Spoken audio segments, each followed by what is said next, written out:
महापुराण कथा को कि व्रत बहुत बड़ा है, बहुत बड़ा व्रत है,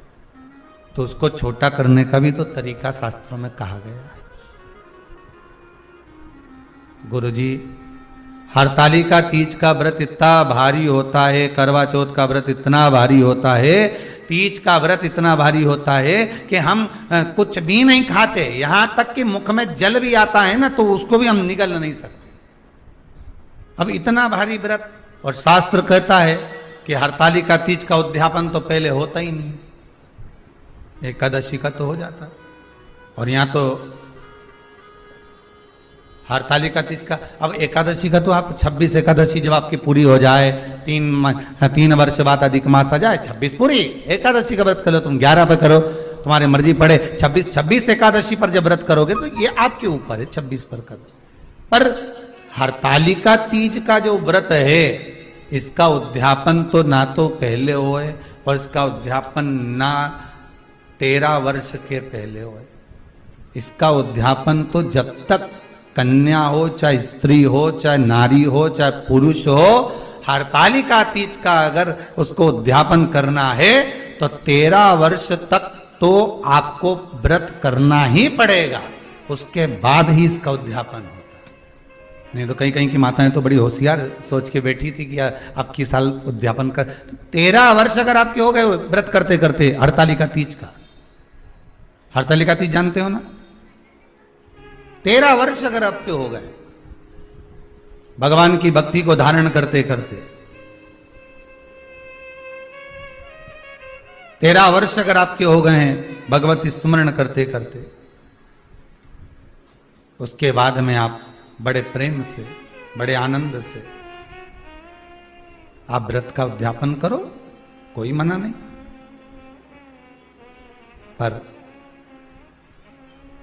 यदि आप उद्यापन कर रहे हो और आपका मन है कि मुझे उद्यापन करना ही है,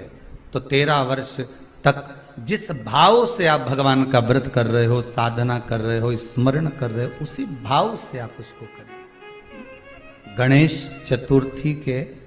एक दिन पहले आ जाती है, सहज भाषा में समझ लो तीज को, हस्त नक्षत्र तृतीया, उसमें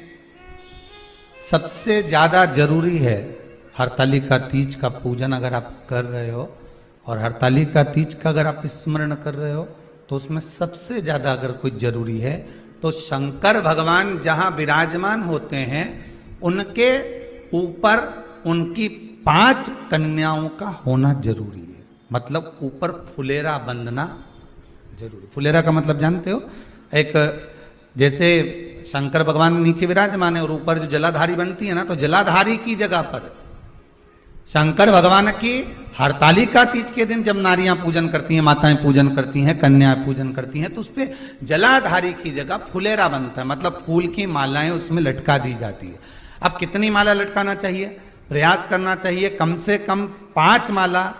उसमें होना जरूरी है, और 5 से ज्यादा भी लटकाओगे चलेगा, पर 5 से कम नहीं होना चाहिए फुलेरा।